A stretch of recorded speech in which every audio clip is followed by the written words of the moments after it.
당에 남아서 이재명이 죽을 날을 잠자코 기다리고 있겠다라는 임종석. 이재명 입장에서 생각해보면 굉장히 찝찝한, 서 있으면 뒷목에서 간담이 서늘해지는 그런 기분, 서슬퍼런 칼날이 본인의 목을 겨누고 있다라는 느낌을 아마 받게 될 겁니다. 임종석이 그냥 가만히 있을 사람은 아니거든요. 자, 오늘 아침 속보죠 여러분. 이재명에 의해서 말도 안 되는 공천 배제를 받은 임종석 전 청와대 비서실장, 결국 버티지 못하고 당을 뛰쳐나갈 것이다 라는 우리의 예상과는 달리 당의 결정을 지금 수용하겠다라고 해서 논란이 되고 있습니다. 수용을 하겠다라는 말은 이재명의 이 노골적인 친문 공천 학살의 행태를 알고도 당에 남아 있겠다라는 얘기거든요. 지금 이와 관련해서 여러 정치권의 해석이 나오고 있는데 그중 저의 생각을 여러분께 좀 말씀을 드릴까 해요. 자, 얼마 전에 임종석 공천 배제가 확실시되고 여러 동료 의원들이 컷오프되는 걸 보고 난 후 이런 의미심장한 말을 꺼냈었어요. 이재명의 속내 이제 잘 알겠다. 자, 이 말이 어디서 나왔냐? 임종석의 페이스북에 임종석이 직접 올린 글에 이런 내용이 담겨져 있었습니다. 기동민 의원을 컷오프하면서 이유를 설명하지 못했다. 유감이다. 홍영표 의원을 컷오프하면서 이제는 아예 설명을 하지 않는다. 유감이다. 심야 최고위원 회의를 열었는데 임종석의 요구는 논의조차 하지 않았다고 한다. 이재명 대표의 속내는 충분히 알아들었다. 자, 굉장히 뭐랄까, 이 상황에서 더욱더 차분해진, 차가워진 그런 말투로 이제 재명이 네 말 무슨 뜻인지 알았어 라는 듯 뭔가 약간 꺼림칙한 느낌이 드는 건 제 기분 탓일까요? 보이지 않는 칼을 지금부터 갈겠다라는 소리로 들리는 건 저만 그렇게 느끼는 걸까요?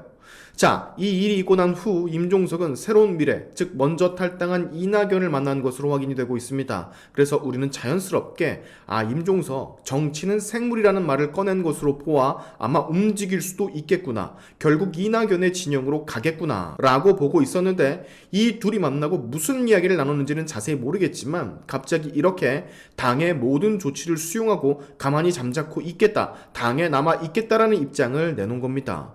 이제 조용히 있겠다라는 소리. 근데 지금 조용히 있는 게 조용히 있는 게 아니라는 건 누가 봐도 알 수가 있잖아요. 본인과 친문 비명들에게 이런 컷오프의 이유를 아예 설명하지 못하고 학살 공천 자행하는 이재명을 보고 조용히 있을 사람이 임종석이 아니거든요 여러분. 이재명이 임종석을 제끼려고 한 이유도 이재명이 나중에 행여나 정치 생활을 이어간다면 당내 가장 큰 장애물이 될 것이라고 생각을 했기 때문에 임종석을 발라낸 거거든요. 그리고 그걸 임종석도 분명 인지하고 알고 있을 거란 말이야, 이재명 속내를. 자, 그럼에도 불구하고, 그런 모진 수모를 당했음에도 불구하고, 이재명이 당 대표임에도 불구하고, 국회의원에 나가지 못하게 됐음에도 불구하고 당에 기억고 남는다? 자, 이건 여러분 후위를 도모하겠다라는 소리와 같은 겁니다. 나중을 기약한다라는 거예요. 나중을 위해 일단 잠룡이 되겠다라는 소리입니다. 이낙연과 어떤 디테일한 얘기가 오고 가는지는 모르겠지만 임종석은 때를 기다리겠다 선포를 한 거예요. 임종석은 알 겁니다. 이낙연도 마찬가지고 이재명의 남은 정치 생명이 얼마 없을 거라는 걸 분명히 알고 있어요. 이재명 하나만 없어지면 이 친명이나 개딸 같은 극단적인 지지자들 전부 순식간에 와해가 될 거라는 걸 알고 있을 겁니다. 이재명을 대체할 만한 대체제가 이재명 진영에는 하나도 없거든. 띨빵한 정청래가 할 거야 뭐야, 그럴 건 아니니까.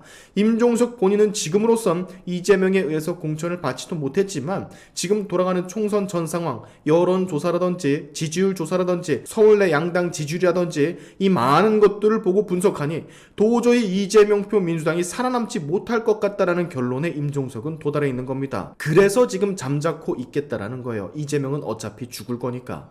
자, 이재명이 이번 총선에서 걸러지고 이재명 체제가 마무리가 된다면 아마 일은 이렇게 흘러갈 겁니다. 민주당 내 친명을 자처했던 인사들은 점점 그 친명의 색깔을 스스로 빼는 데 집중을 하겠죠. 마치 친명이 아니었던 것처럼요. 이재명 입장에선 아주 철저하게 버려질 겁니다. 그리고 어느 정도 민주당이 이전의 정상 궤도로 돌아왔다 싶으면 그때 임종석이 다시 꿈틀댈 거예요. 그리고 밖에 있던 이재명 때문에 나가 있던 많은 비명 친문 의원들이 다시 민주당 안으로 들어올 겁니다. 그리고 당권을 다시 임종석이든 이낙연이든 친문 성향인 이 둘 중에 하나가 패권을 잡겠죠. 딱 요 시나리오대로 흘러갈 걸 저는 정말 믿어 의심치 않습니다.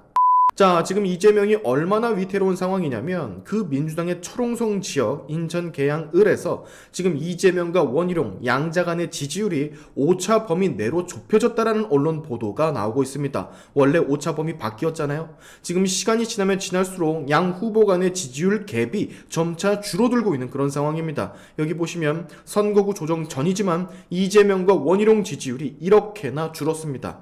이재명 45.2%, 원희룡 41.6%, 격차는 3.6%. 근데 지난 12월까지만 하더라도 이 둘이 계양을 후보로 오기 한참 전 처음 명룡대전이라는 말이 막 오고 갔을 때 말이죠. 그때 지지율은 지금 보시는 여기 이재명 48.5%, 원희룡 39.3%, 무려 오차 범위 밖 9.3%나 차이가 났었어요. 지금 선거까지 약 한 달 정도 남았는데 이렇게 가다간 이재명 입장에선 진짜로 본인이 잡힐지도 모른다라는 생각을 아마 하게 될 겁니다. 본인이 잡히지 않더라도 지금 서울 지지율 보셨죠? 10% 넘게 국민의힘이 앞서고 있는 거. 방금 나온 기사거든요. 이거 2024년 3월 4일 오전 8시 20분 기사. 국민의힘이 민주당을 무려 1년여 만에 오차 범위 밖에서 앞서고 있다라는 무려 리얼미터의 여론조사 결과가 나와버렸어요. 국민의힘이 46.7%, 민주당이 39.1%, 양당 간의 격차는 7.6%. 지금 여러분 민주당 발칵 뒤집혀졌을 겁니다. 한 주 한 주 지날 때마다 지금 총선은 가까워지고 있는데 지지율은 계속해서 벌어지고 있으니 미치고 팔짝 뛰겠지. 이재명이 꺼져야 이게 해결이 될 텐데 이제 와서 꺼지게 할 수도 없고, 지금 이 지지율은요 이재명 본인이 패배하지 않을 수 있을지라도 이재명이 내세운 각 지역구의 선수들이 패배를 겁나게 할 거라는 얘기와 똑같은 거예요. 친명, 찐명이 공천을 받으면 뭐합니까? 지지율이 이따위라 어차피 선거에 나가면 국힘 후보에게 밀릴 텐데. 그리고 이걸 여러분 지나치게 이상할 정도로 조용하게 당의 조치를 수용한 임종석이 모두 다 알고 있다라는 얘기입니다. 이번 총선에서 민주당은 제대로 피를 볼 거라는 걸. 그 사람도 진짜 정치생활 오래 한 빠꾸미인데 대충 감은 다 오겠죠. 패망의 기운이 스물스물 올라오고 있다라는 걸.